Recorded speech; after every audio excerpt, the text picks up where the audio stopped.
Hey guys, and welcome to the Drum Club podcast, powered, of course, by Collision Drumsticks, the #1 drumming podcast, giving you an access all areas pass to conversations on topics that range from drumming, mindset, entrepreneurship, the music business, and so much more.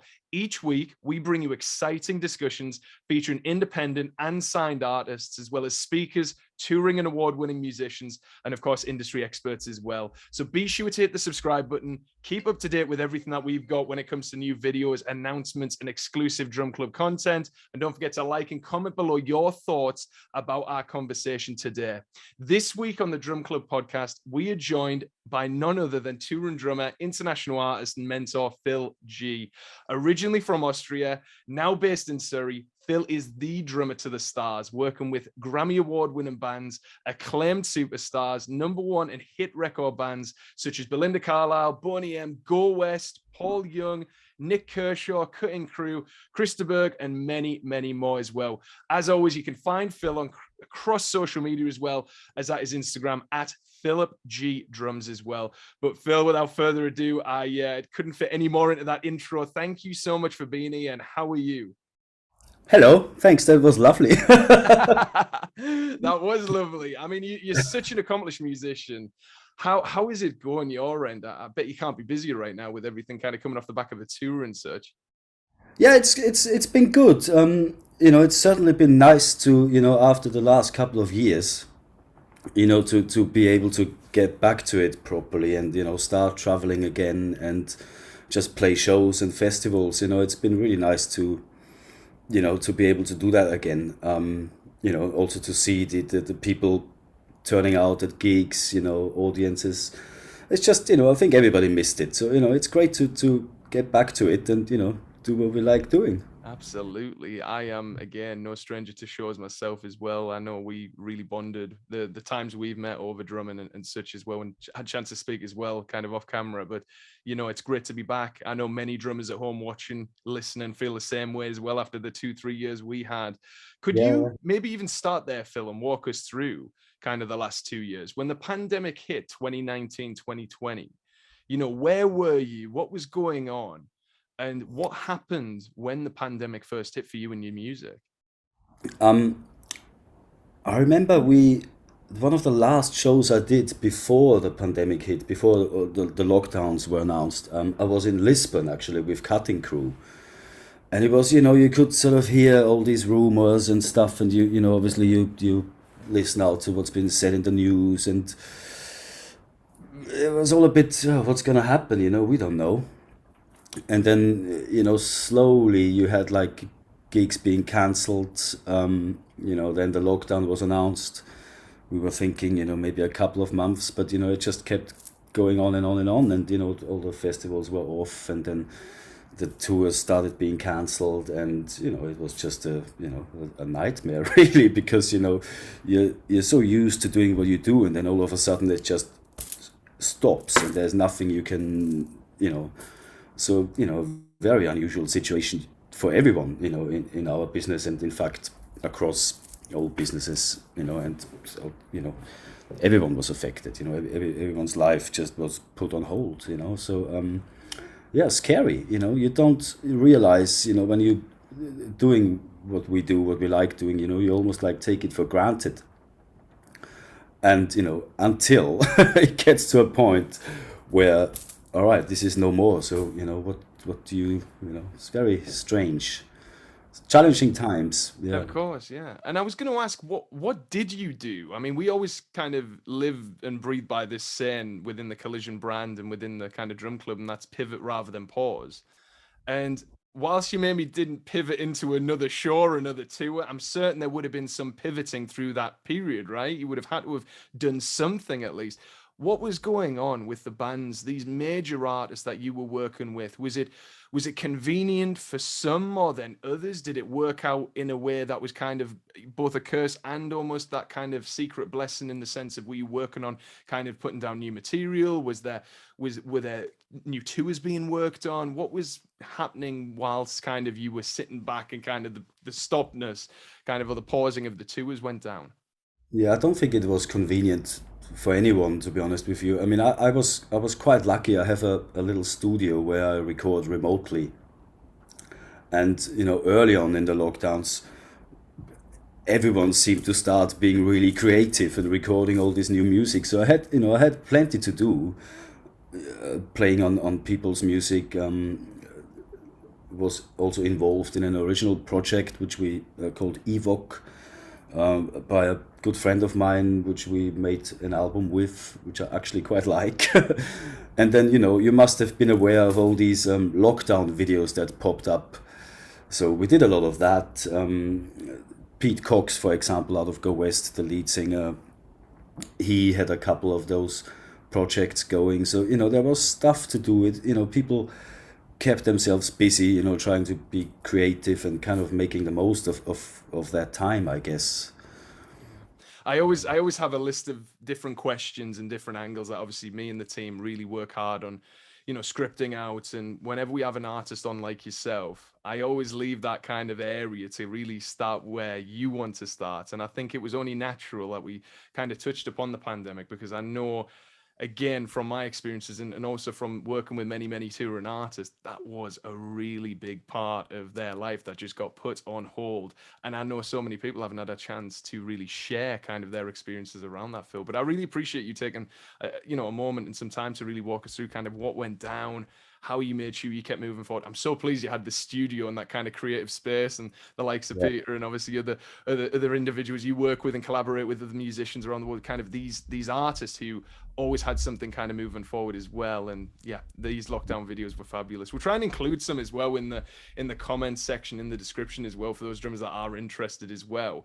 Phil, before we go any further, if you wouldn't mind taking us back to the start, for those that are yet to meet or even learn a little bit about yourself, who Yeah. is Phil G? Could you give us a little, background? I know I said in the intro, you're now based in Surrey, from Austria.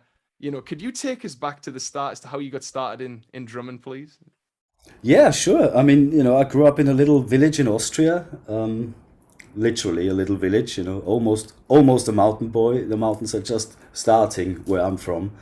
But I was always, I don't know, as a young kid, I always was fascinated by drums and drummers. And it's literally a pots and pans story, because I grew up in a bakery, and the first song that got me into drumming was a song by a band called Opus. It's called Life is Life. And it had this drum intro. And, I watched this stuff on the telly. It was a big hit at the time. So I was like, this is cool. I want to be that guy. So I literally built these drum kits out of buckets, which were filled with marmalade and jam and, all the sort of cooking ingredients you need in a bakery. And yeah, I was hitting those with wooden spoons. And then there's a music school, and I had to, obviously I wanted to learn the drums, but I was advised, or my parents were advised, that I should start with the piano, just to get a bit more of a kind of musical background, which I did for a couple of years. But then, as soon as I got the drum kit, that was it. And then, yeah, just carried on taking lessons. By the time I was 15, 16, I was doing my first gigs in Austria, and then we started to get paid, and I was like, oh, that's I like that. Yeah, so I went on to study in Vienna at the Jazz Conservatory for 4 years. I was quite busy doing gigs at that time, but I always wanted to do a little bit more with it. I mean, Austria is great. There's a fantastic jazz scene, which was never really my thing. There's people much better at that sort of stuff, and I was always more a bit interested more in the pop world of things. So I decided to see what it's like in London. So I came over the summer for 3 months. That was my plan, and yeah, got a job in a call center, and then basically started out playing with original bands, which led to playing in pubs, which led to play at functions, and kind of build it up that way.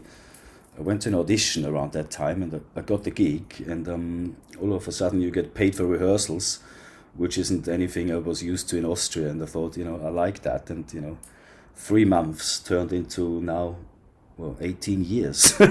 Still here. Outstanding. I love it. And I love that humble beginning of, coming from again, a small sleepy village in Austria, and Yeah. now kind of just west of London, going regularly into the city, so much going on, all the bands taking you where you are now around the world, multiple projects. I mean, it is incredible, Phil. And if you were to look back and really dug deep into the why, and what I mean by the why is the reason why you choose to do what you do, it resonates differently with different musicians. Some point to family and trying to make those guys proud, and some point to friends and seeing those guys be inspired by them, or maybe even just the drums themselves.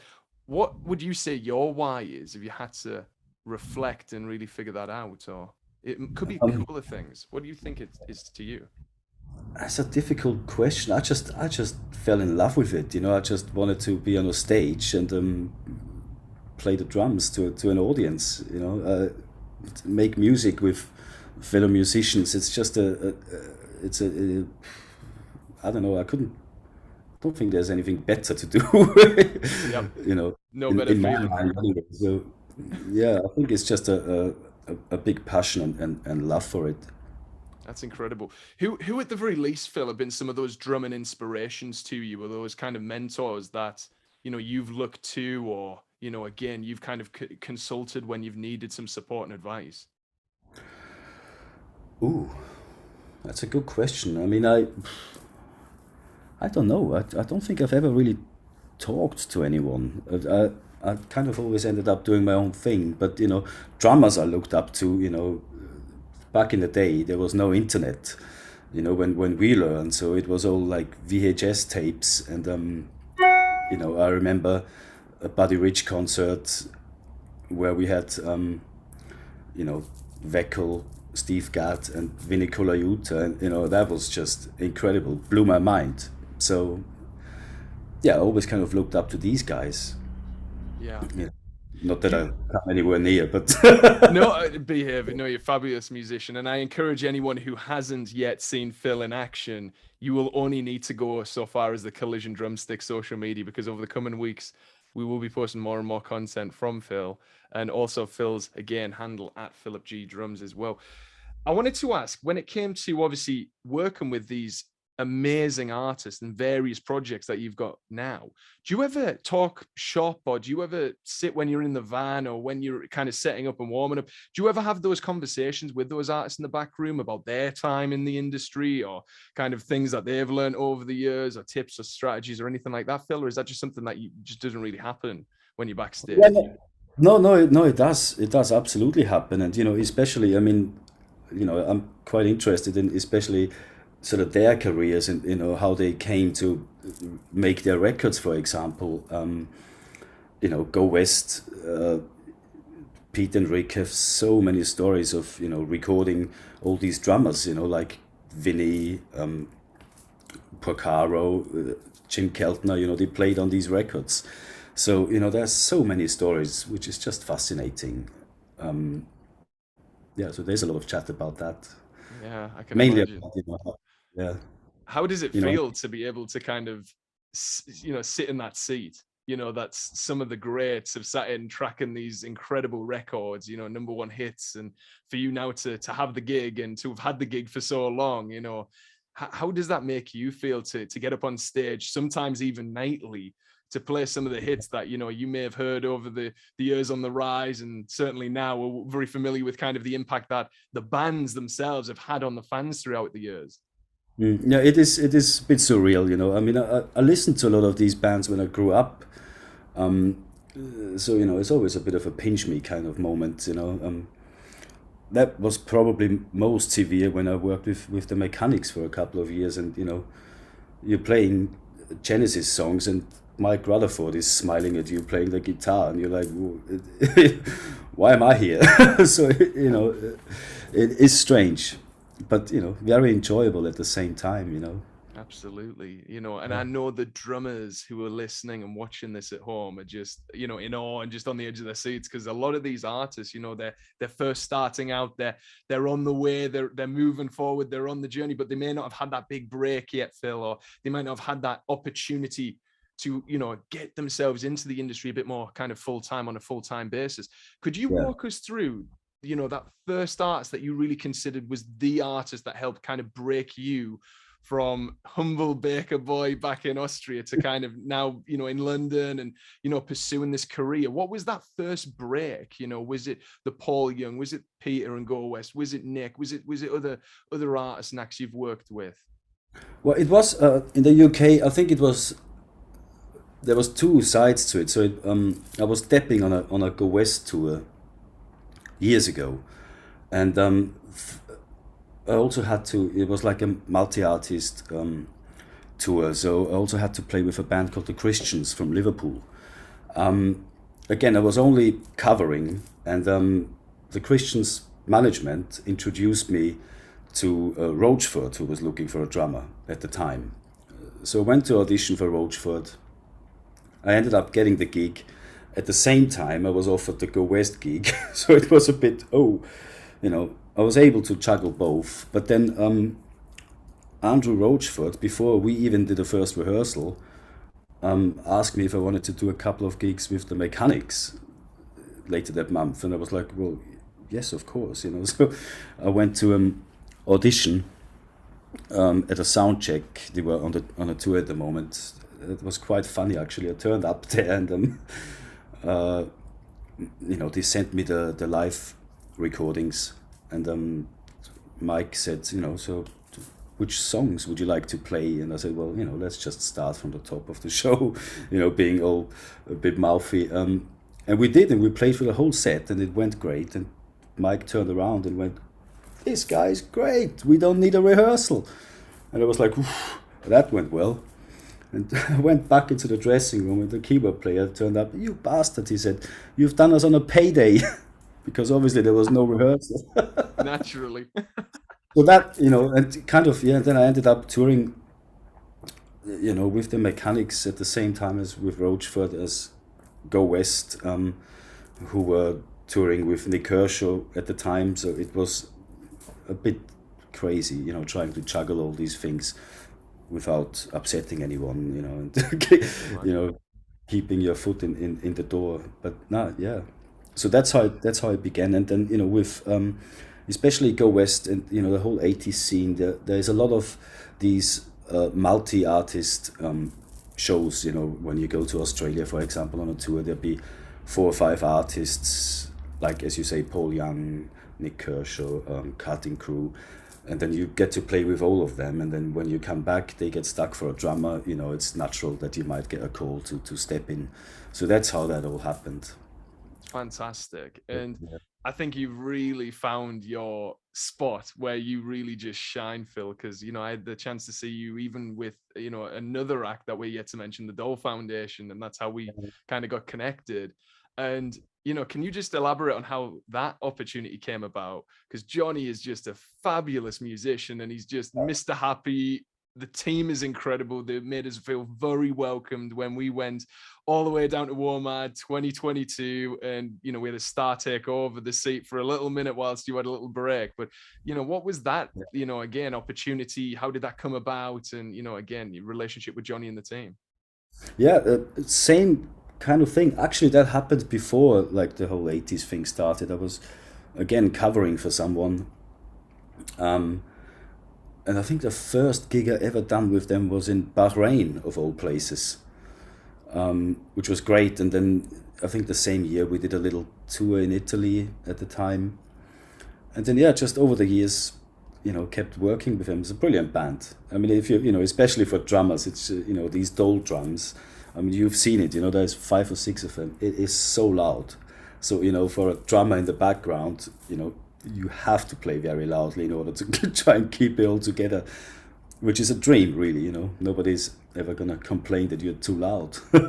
Dream come true, I can imagine. And yes, I mean, again, I'll try with the team to include as many links as possible, because the Dole Foundation is I thought I'd seen it all, and then I saw Johnny, yourself, and the team, and I was like, nope, so much more to learn, so much more to keep my mind open to. This is wonderful, and this is what I love about music, Phil.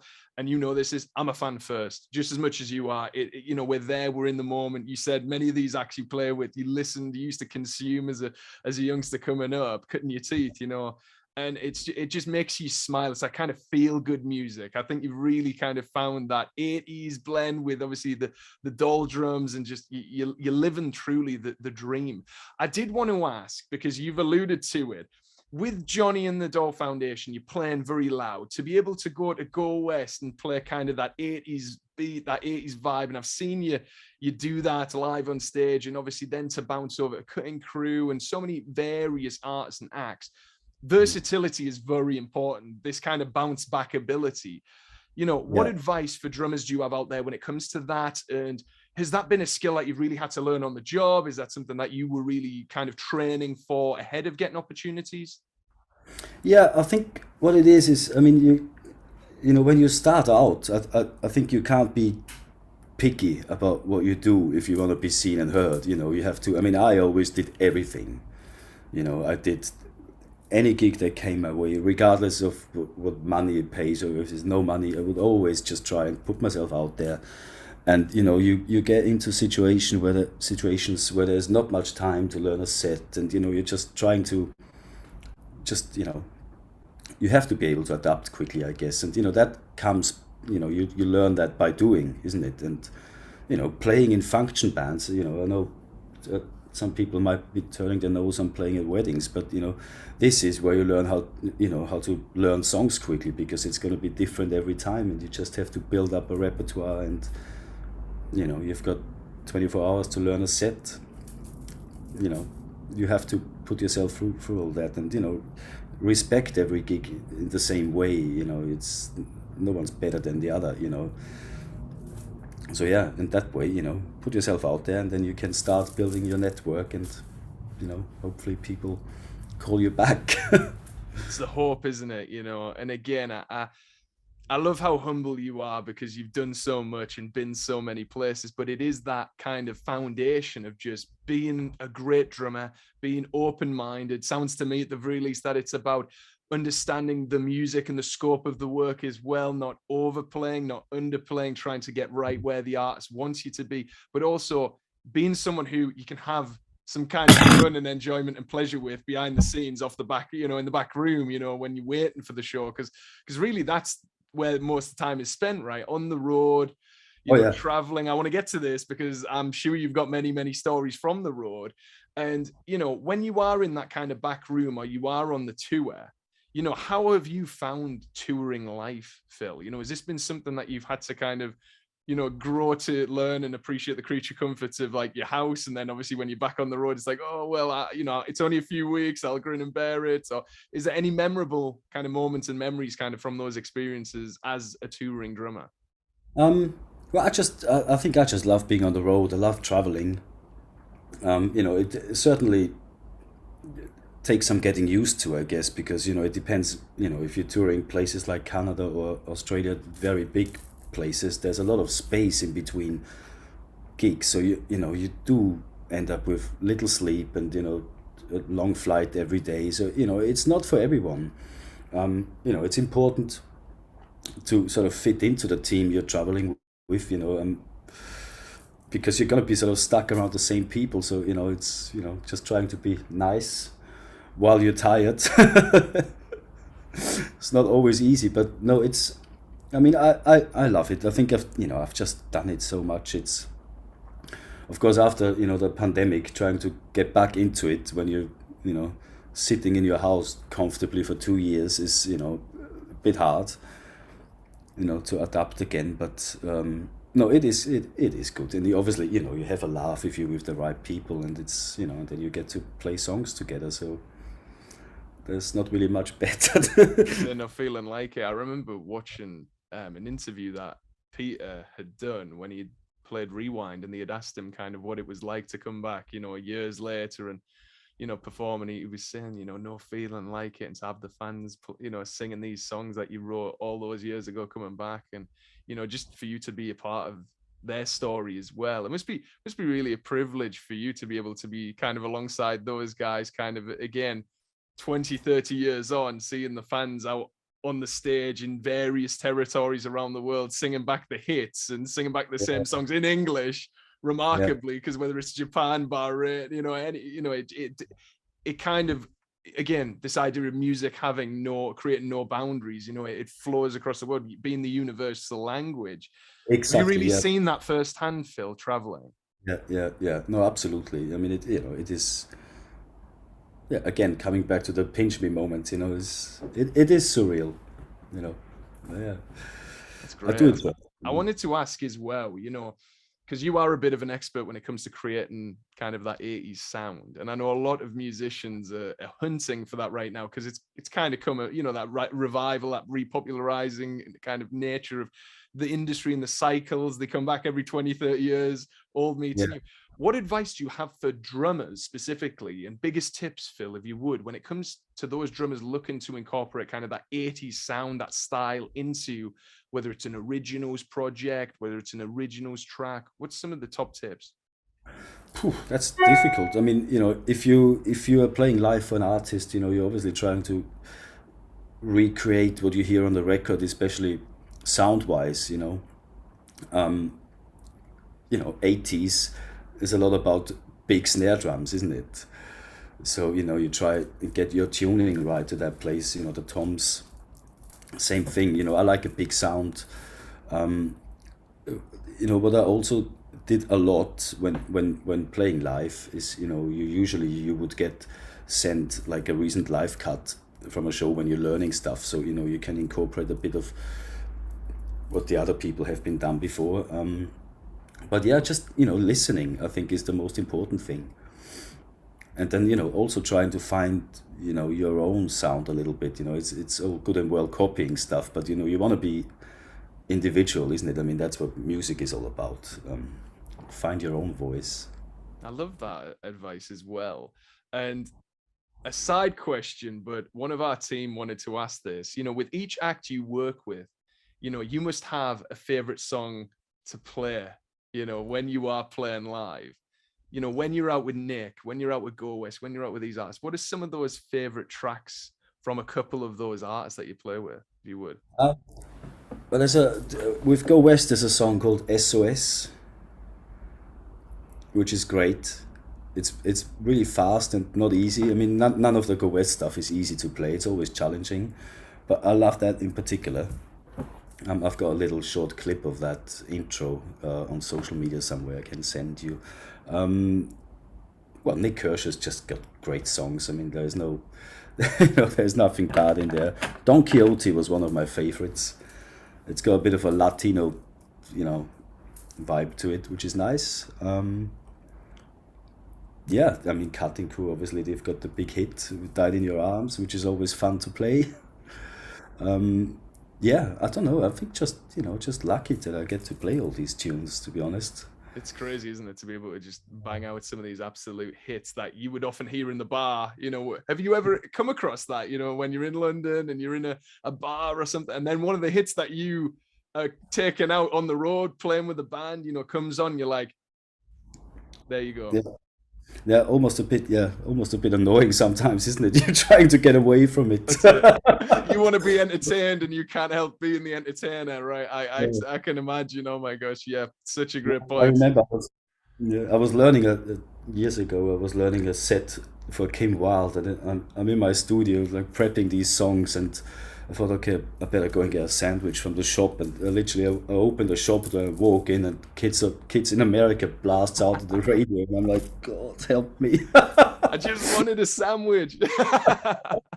Oh my, I get it. And I know the team does at home watching and listening as well. And, when it comes to, learning a set, and it sounds like when you performed with Mike and the Mechanics, and obviously, when you were practicing and doing that kind of initial kind of getting the gig audition as such, if you want to call it that, it sounded like you had a fair idea of what those guys were taking on the road with them. Could you walk the drummers and listeners through that kind of process of work? And when it comes to working with a new act or learning a new set, are these things that you get enough time to practice and work all the way through?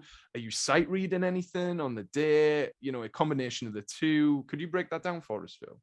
Yeah. So I mean, what I usually do, the first thing I usually do is I write some charts for myself.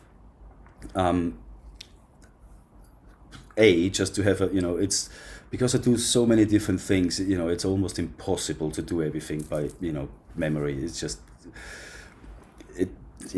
I don't think that would be possible. But also by writing stuff out, you're listening in a different way, and you're already taking a lot of stuff on, if that makes sense. So I do that. I write my charts along to the whatever live records I get sent, and then and at the same time listen to the originals. If there's anything to kind of incorporate from there, and then I just go to the studio and I would play along to these live references, and then hopefully by if there's a rehearsal, because that's seldom the case nowadays. But after a couple of shows, you usually be able to get your head completely out of the charts, and but it is a bit of a kind of a safety net. You want to, as a drummer, it's you're very, if you make a mistake, it's usually quite obvious, isn't it? Because you're the, the loudest in the back, trying to keep it all together. So yeah, that's my process. It's almost like having kind of two brains, or kind of splitting your brain down the middle, right? You've got to kind of focus on the charts and trying to really soak in and sponge in all that information, that new information a lot of the time. And it sounds like you've also got to be aware of the now and what's happening live, Exactly. because there's so much that goes on in a live setting, right, Phil? Where things don't always go to plan, but the show must always go on, and Exactly. whether it's audio issues and things like that. So I can only imagine that it's the everything. You're trying to be the chief everything officer, aren't you? Again, everything, everyone, all the time. Have you got more defined roles within different acts? Like, are you directing in any sense with projects, or coordinating light and sound, or is it mainly just you are depping and you are kind of either a full-time artist working with the band in a session capacity, or you're a full-time member of the team? Because I know you'd mentioned originals projects as well. Yeah, no, I mean, I'm not. I've recently, well, only recently become a musical director for a Persian artist called Sogand. Excuse me. On hold.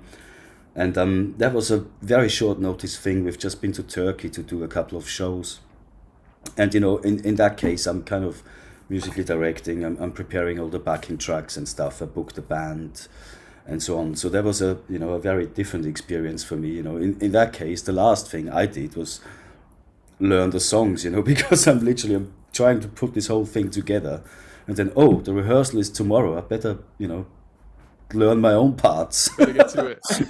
How has that experience been for you? Have you felt refreshed by that? Do you feel like this is a new opportunity that you're carving out for yourself and your career as well? Yeah. Then you kind of forging new paths. Yeah. No, I loved it. I mean, I was a bit, it was a bit stressful, because obviously yes, of course, let's do that, no problem. And then you're looking at the timeline, and it's like, okay, that that's gonna be tight, with other things happening in the meantime as well. But no, I really enjoyed it, and it's a learning curve, something I've not done before. So yeah, I'll be up for doing that more often. Fabulous. Yeah. Anyone listening there as well, take Phil, go with him. Absolutely brilliant drummer here. And not just that, but this idea that, Phil, you've sat in so many different seats within the industry. This is one of the reasons why, as well as doing this podcast, we are also proud to officially announce that here at the Drum Club, that Phil G is our backstage masterclass expert of the month. And I know we had spoken privately about this, and I know you were more than up for the opportunity to come in and talk to some incredible drummers. We're going to be dropping that live masterclass literally next week, exclusively Collision backstage as well. So in the masterclass, Phil's going to walk you through more into the experiences as an international touring drummer, providing fundamentals from getting the gig, what touring is like. It's also making sure that you guys actually focus on planning, preparation, and the delivery of the show as well. So we're going to cover so much. We've got obviously a panel questions. It's going to be so much fun. So if you've ever dreamed about being on the road, if you've ever dreamed of getting in the room with a drummer who is a touring drummer currently working with some of these multi-platinum selling artists, this is a masterclass that you can't miss, guys. want to find out more, links below. Again, collisiondrumsticks.com/masterclass for that one. Again, Phil's going to be in the room next week. It's going to be an amazing session. But Phil, I know we always love talking shop as well here at the Drum Club. And I know you have such an incredible rig. When it comes to the kit, when I first locked eyes on it, I was like, that is golden. And I know you've got some endorsement relationships with some beautiful drum manufacturers. Would you be kind enough to walk the drummers in the room through some of the kits you've played with throughout the years, as well as what kit you currently use as well? Okay, yeah, sure. Well, firstly, my setup kind of changes, depending on the artist.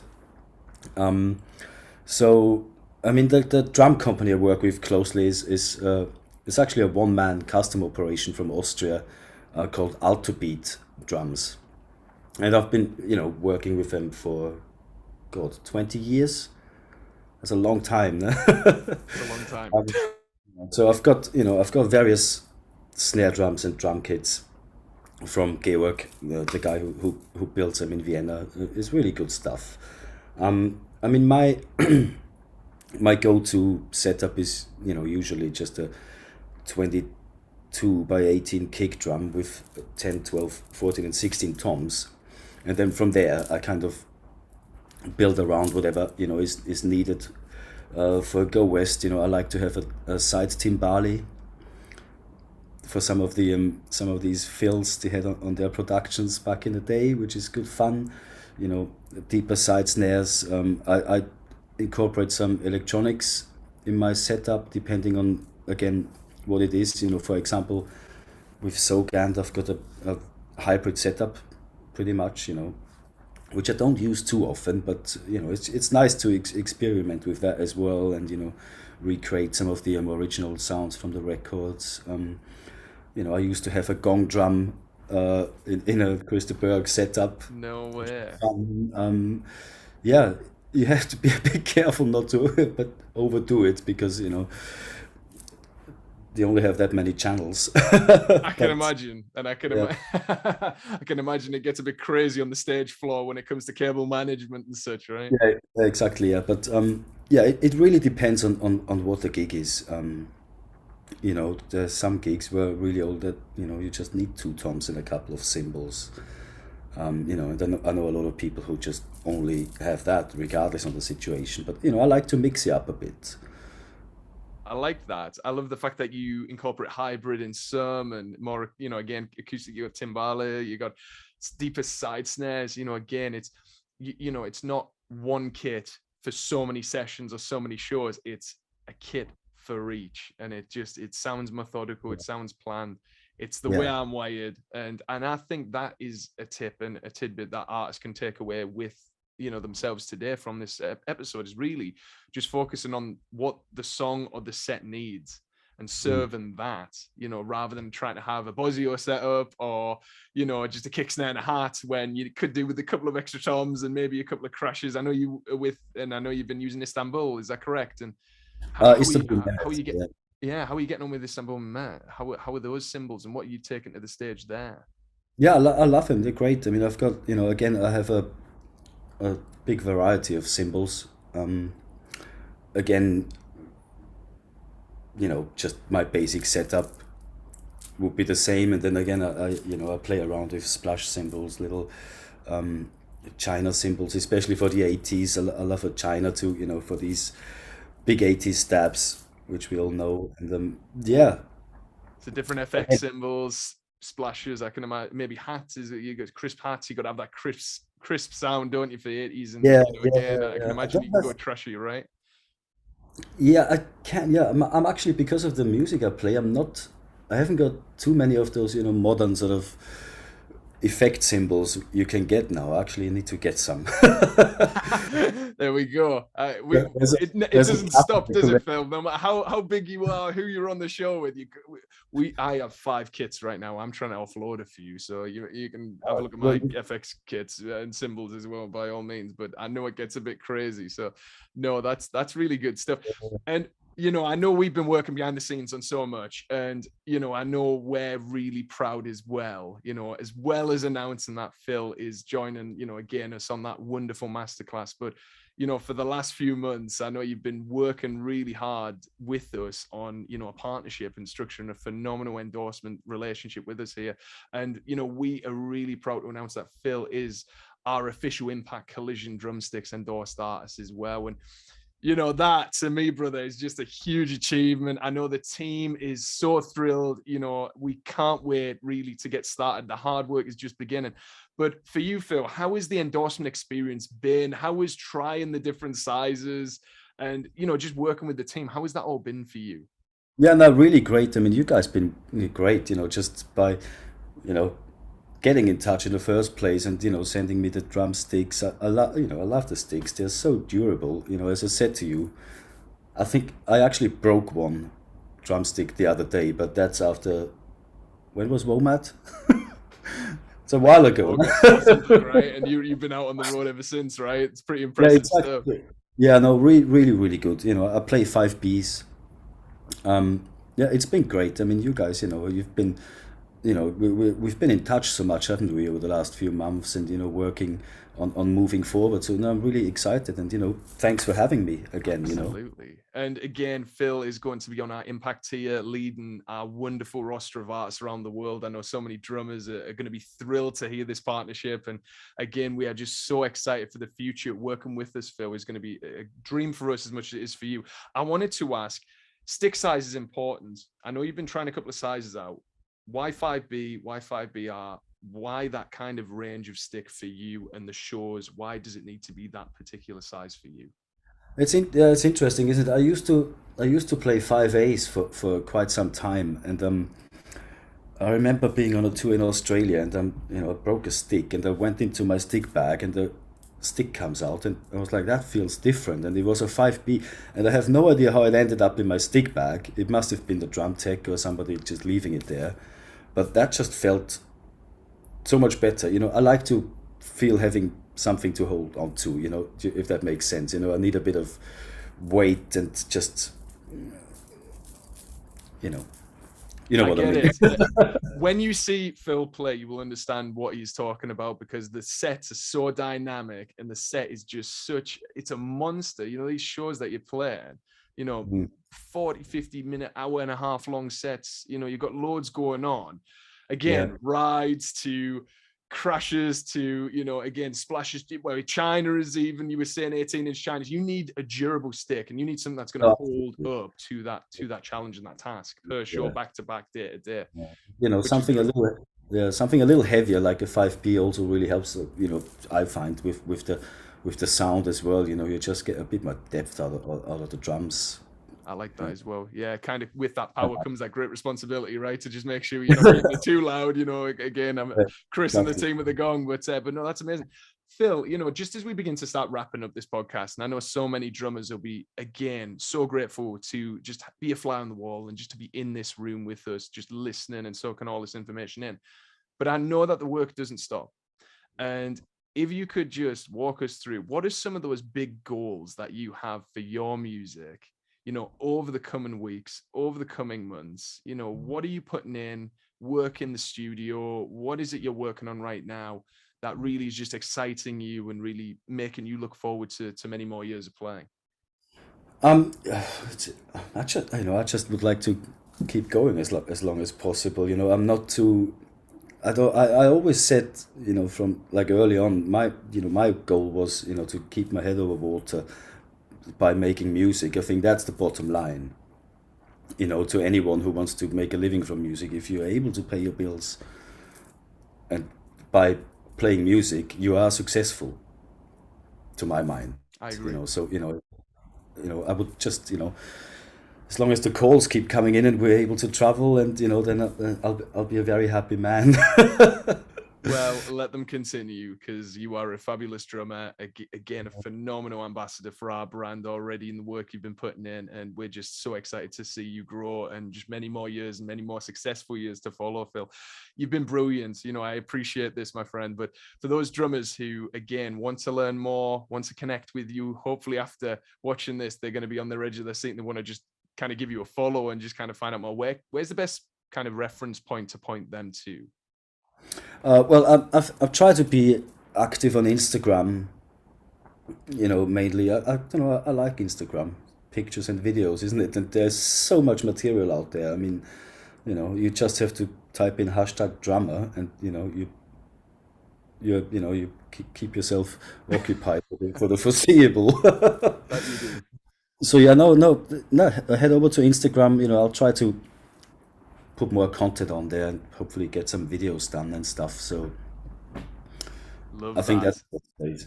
Yeah. Well, I tell you what, again, I know you've got a growing following over there. We're going to make sure that we include your link below as well. And obviously within this post, Phil, we encourage and want to see every artist follow Phil and just, again, continue the support there.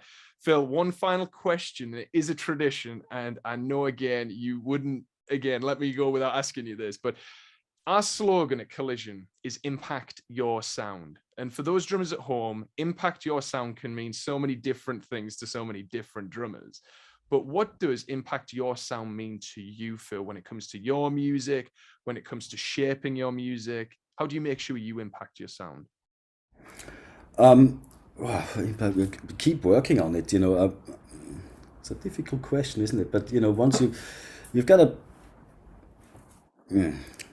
It's a difficult question. How to impact my sound? I like that though, kind of working towards, your craft. You can't do something without kind of putting in that work. With no input becomes no output, right? Exactly. Yeah. I mean, you've got to stay on top of it. I find, and try different things. Play around with drum heads if you can, drumsticks, obviously, and it's I think it's a never-ending learning curve, isn't it? Continued impact, right? Exactly. Continue to impact. Continued impact yourself. Maybe we need to change the slogan based on this podcast. I don't know. We'll let the artists in the comments decide. I think that's been fabulous. Phil, my friend, again, thank you so much for being a part of this wonderful podcast.